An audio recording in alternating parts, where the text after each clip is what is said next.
Here we find ourselves in section 6.6, which is an application that can be used. We can use the normal distribution if the setting's right in order to predict what would happen in a binomial distribution. And so what I did is I typed out a scenario that's actually real. There are 58 questions on the math portion of the SAT. Each question is a multiple choice question with 5 answer choices, only one of which is correct. Find the probability of getting at least 40 correct if you made random guesses for each problem. And so this really is a binomial problem. It is not a continuous problem. Either it's only 2 outcomes, right? Fixed number trials, 58 trials. Only 2 outcomes each time. Either I get it right or wrong. It's completely independent from one another. Each question's independent, and the probability of success remains the same from trial to trial. Each time I have a 1/5 probability of getting the answer correct. So this really is a section 5.2 problem. Now here's the problem, and why we would want this idea of the normal as an approximation to the binomial.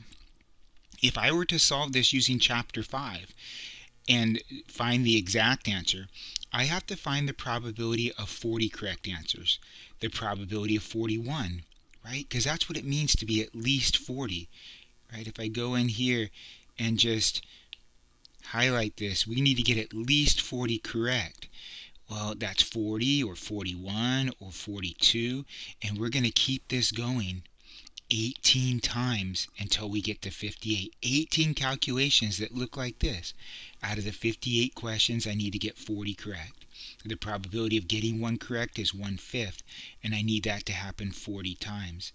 And then I need the 4/5 to happen the other 18 times. You figure out that and write it down. Then you go do 41, and you can see that this is going to take you forever, especially if I did something like at least 27 or something like that. Then you have a huge amount.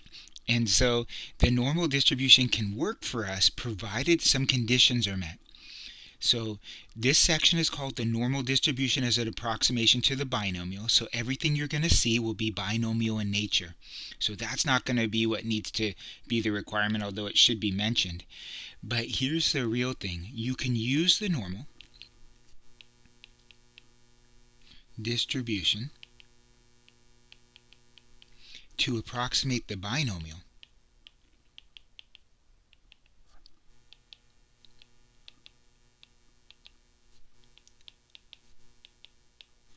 only if the following 2 statements are both true.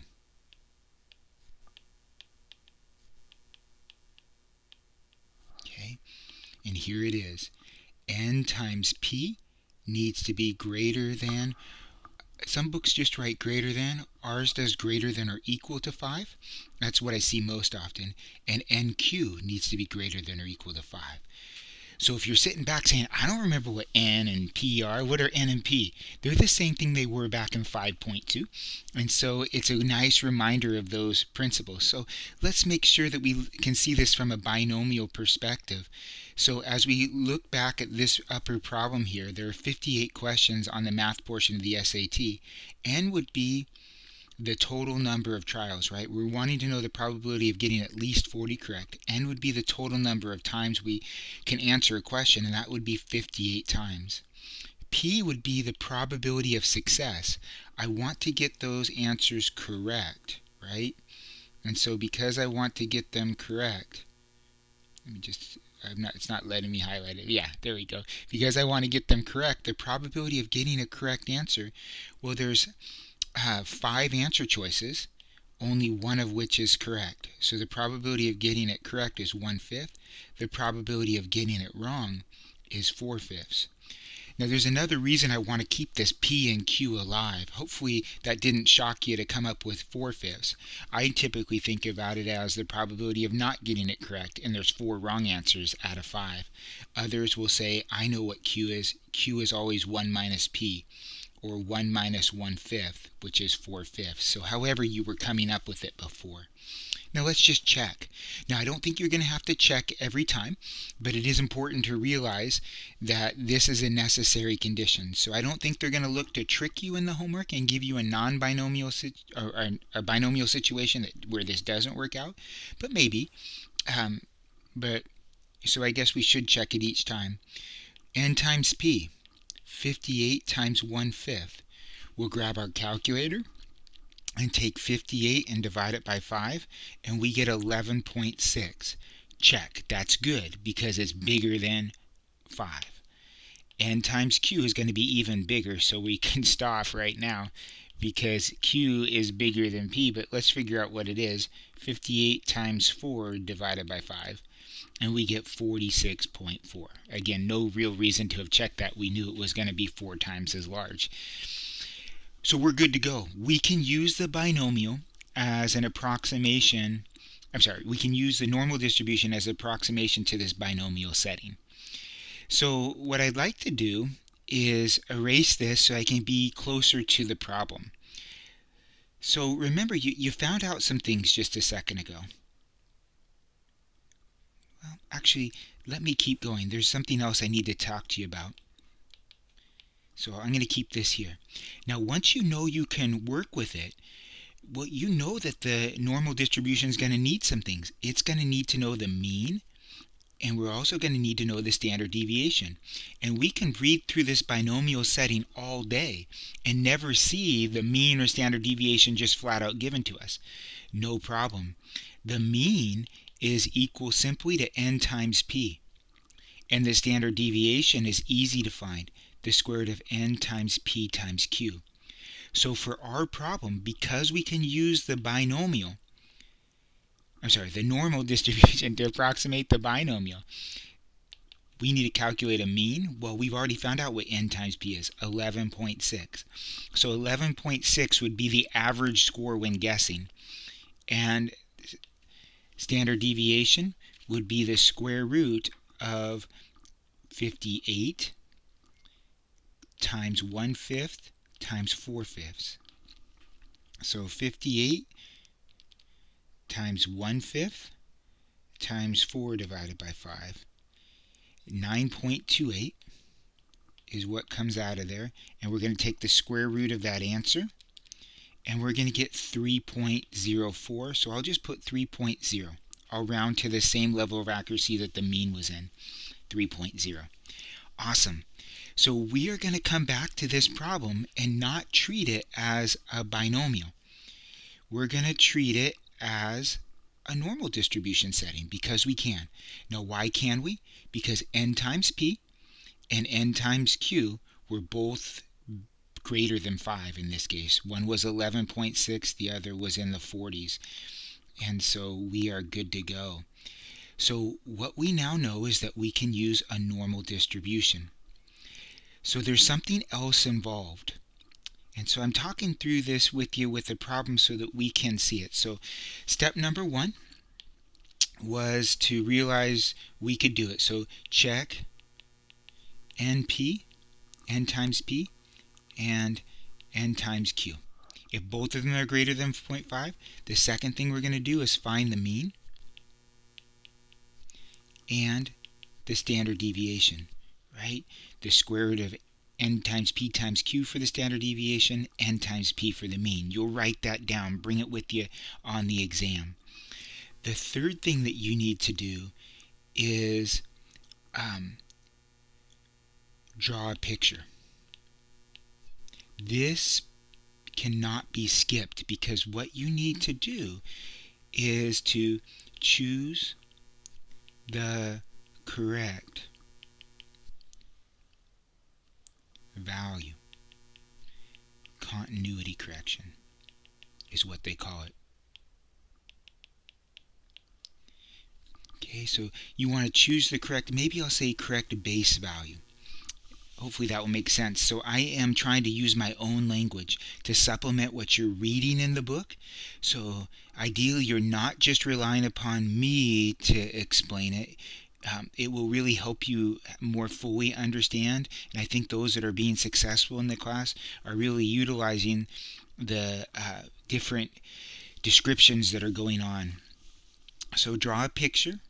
Let me make sure that that word base doesn't get confused there. Draw a picture and choose the correct base value.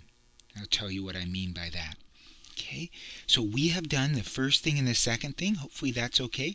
We now know that our mean is 11.6 and our standard deviation was 3.0. So getting that out there. Draw a picture. So we know from our work in 6.2 that 11.6 lies right here in the middle. There's no real picture for the standard deviation. It's the width of that thing. But we're just trying to get a prediction here. Now we want to be at least 40 correct. So where is 40?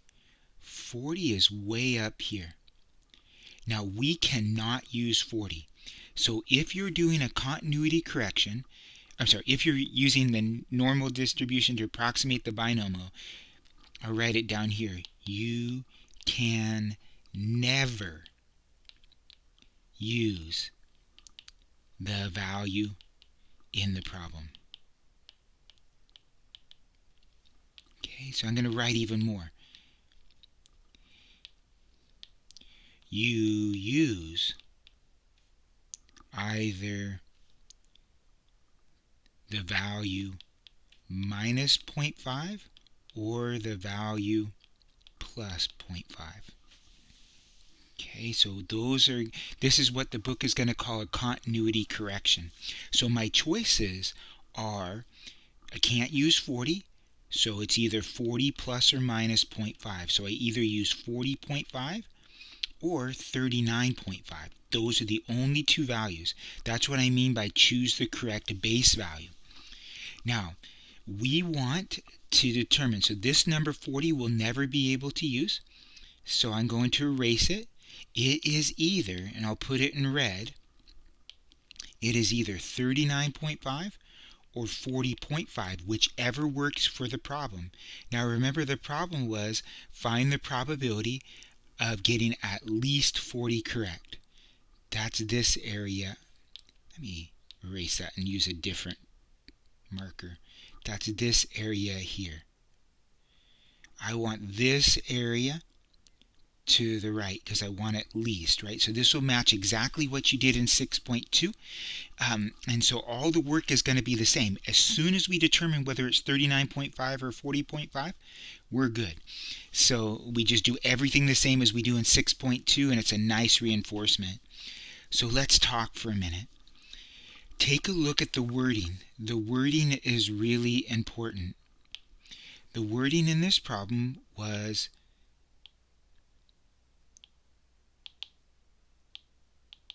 let's see if I can get it here. At least 40. So here's the question. Does at least 40 contain 40? If I get 40 answers correct, am I part of the solution? And the answer is yes. At least 40 is 40 and above. So go back to your picture, and which one of these two numbers would include 40 in the highlighted range? Which one would have 40 sitting right above it, being in the highlighted range? Obviously the 39.5. The 40.5 would have it behind it. So we are choosing the continuity correction of 39.5. Well, perfect. We got a picture of what we're doing. We know how to figure this out. We get its z-score. The z-score of 39.5, we subtract away the mean of 11.6 and divide by the standard deviation of 3.0. So hopefully that made sense to you. We're choosing 39.5 because it's the value that has 40 above it, that will have 40 in the shaded region. Sometimes we don't. We choose the 40.5. So you can't memorize anything. Everything has to be your critical thinking, which is why we're doing this, right? Divided by 3.0. Now this is going to be a really huge z-score, 9.3. Now you're familiar with that z chart by now, but let me take a look. So getting 40 or 39 questions correct on the SAT just by guessing, completely impossible. It's 9 standard deviations away from what should be happening. So it's not going to happen by chance, right? So let's go look. I thought I had it up. I must have shut it down. Let me go get the charts. Here's the charts. Now remember what we had. We had 9. What's 9? It's in the 3.5 and higher category. And so we are going to have 0.9999. Okay, that's the best that we can do. So this 9.3 corresponds to 0.9999. Well, where's the 0.9999? I'll put it in blue here. 0.9999 is this white area down here. That means the probability that our value is above 39.5 is equal to 0.0001, right? Let me take a step back in case somebody's like, where'd you get that? Right? I'm relying upon the fact that you've done this before. 1 minus 0.9999, right? Because it's the area above, or 0.0001. We know there's a ton more zeros than that, but that's the best we can do with just a chart lookup. And so it's completely unlikely. I don't know. It's just not going to happen that somebody's going to score above 40. All right, let's take this same scenario, right? So remember, if I take the same scenario and we change the question, what if it's find the probability that we randomly guess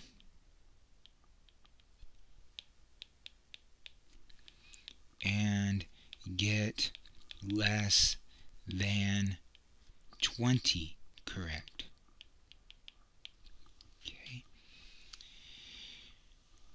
Let's take a look at that. We already know it meets the conditions. Nothing's changed. There's still 58 questions. The probability of success on an individual question is 1/5. The probability of failure is 4/5. So we're still going to have the same n times p value, which is going to be our mean of 11.6, and still the same standard deviation value. So nothing's going to change. 11.6 is still right in the middle, but now we're going to consider 20. But you know that we're not going to use 20. You'll never, ever use the number that's in here when you're using the normal distribution to approximate the binomial. Again, if we were to do this binomial back in chapter 5, we'd have to do 21 calculations with the probability of 0 correct, the probability of 1 correct, all the way up to the probability of 19, because it says less than. So 20 calculations, and then we have to add them all up. That's a ton of work, where the normal distribution will help us out and get us really, really close to that answer. That's the power of it. It gives us more practice with what we're doing. So what do we have to do? We have to decide whether we are 19.5 or 20.5. So let's shade in what we want. We want this area down here. All right, awesome. Now let's go look at the question. The real question is 20 in the shaded region? Do we want that to happen? So let's come back up here.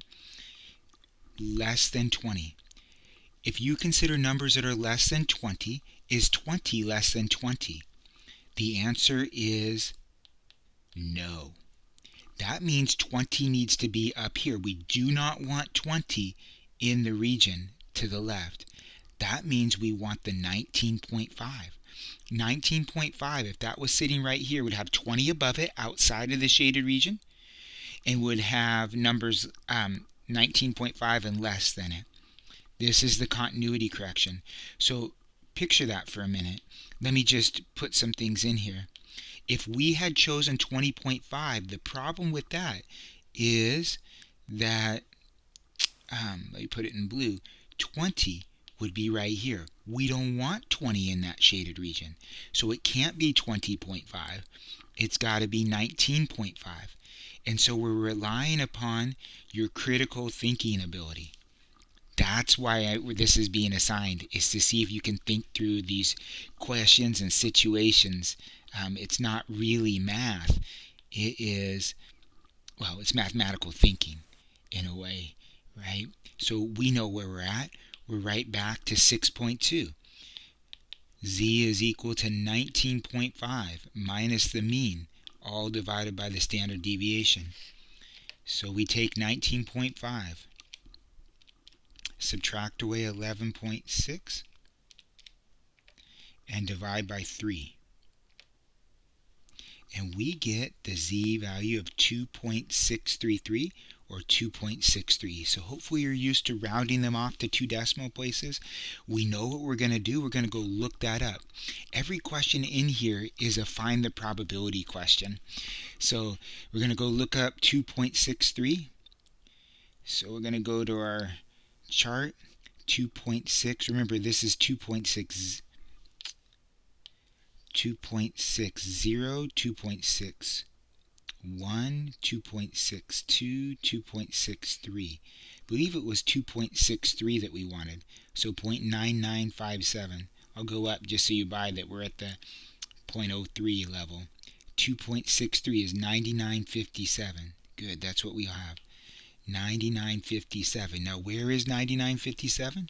It's always to the left, right? That's all this chart can give us is cumulative area to the left. Are we done? Absolutely. So the probability that the person scores below less than 20 is approximately 0.9957. We could go through the 20 calculations and add them all up, and we're going to be really, really close, if not dead on, to that number. I actually think we'd be pretty dead on. It's probably in the 6th, 7th, 8th data value, 6th, 7th, or 8th decimal area that we would see a difference between them. So this is a great application of the normal distribution. And so one of the hardest things then is to choose what the value is. So let's practice choosing the continuity correction.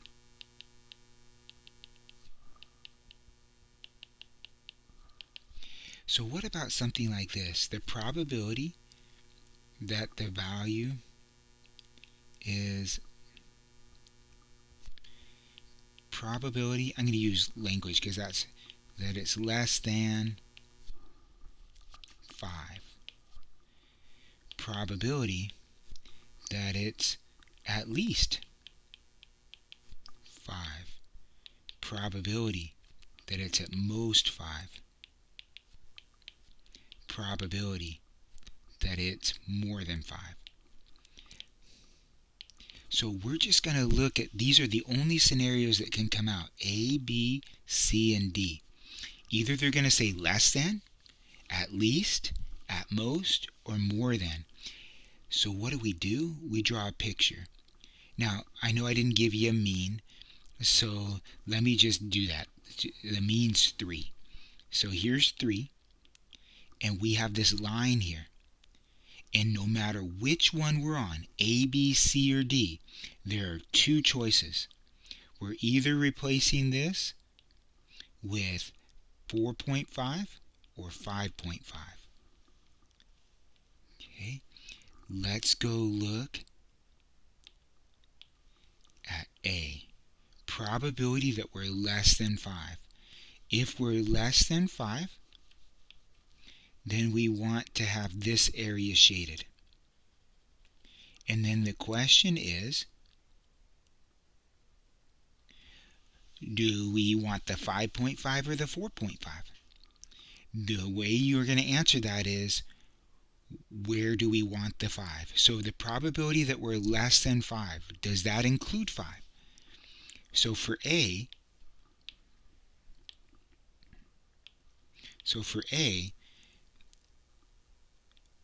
5 included in the shaded region? No. right? Because we want to be strictly less than 5. So where is 5? Well, if I choose 4.5, then 5's up here. That's good. If I choose, so 4.5 would have the 5 out there. 5.5 would have the 5 inside, right? Because it would be higher. We don't want the 5.5. So we've made our choice. We don't want that 5 in there. We want, let me get this shaded back again. I forgot it would probably erase everything. We want that 5 on the outside. So what we want is 4.5. 4.5 is our choice for A. Okay, awesome. So, let's go back to the beginning. What about the probability that we're at least 5? So let me come in here and highlight this one in yellow. Probability that we're at least 5. Where is that? That is everything up here. So now we want to know which is the right one. We're asking the same question. Is 5 included in the shaded region? Do we want it in there? Well, at least 5. Does at least 5 include 5? Yes, it does. If I tell you I got at least 5 problems right, then 5 or more were right. So which one of these includes the 5? If I choose the 5.5, then my 5 is actually down here. Because if 5.5 is on that black line, 5 is below it. That's not what I want. Notice if I choose the 4.5, then the 5's where we want it, inside. So, I didn't write it the last time, but in both of these cases, we chose 4.5. So let me come here and go blue, 4.5. And let me come here and go yellow, 4.5. In both cases, we want 4.5. So you can't memorize anything. You have to just see the picture and decide. But we are looking at 4.5 needed if we want at least 5. Awesome. So let's go look at C. Again, as we go to C, my two choices, since it's at most 5, are 4.5 or 5.5. At most 5. Where does at most 5 lie? So let's highlight this one in green. And if I come here, and at most 5 would be everything below it, but it also includes the value. I'd be fine with 5 working out. So we want 5 in the interval. So which one is going to have the 5 in the interval? Well, obviously the 5.5 would. 4.5 would have 5 to the other side. So it's 5.5. So this guy right here is 5.5. That's the continuity number that's going to go in there, and we're going to work from that. Last example. And so again, don't memorize anything. Just try to understand. Probability that we're more than 5. Again, 4.5 or 5.5. More than 5. Let's pick a different color to highlight in. We haven't done red, I guess. So highlight in red. And coming here in red. More than 5 would definitely be up here. We'd want this area right here. Now, more than 5, does that include the 5? It doesn't. So I want the 5 to be to the left. Which one's going to guarantee the 5 is to the left? Not the 4.5. That would have the 5 to the right. 5.5. So hopefully choosing that continuity correction here, independent of the problem, is helpful. Now once I know that, no problem. So for example, if I was working this last one, I'd be set. 5.5 is my value. I'm going to subtract away the mean. I think I said the mean was 3. And divide by the standard deviation, which we'll call 2 or whatever. It'd have to be given to us. or the numbers would be there, and we can calculate the square root of n times p times q, but we'd be set. So the hardest part should be coming up with the continuity correction, but that is why we're teaching this, is so that you can go through that critical thinking process.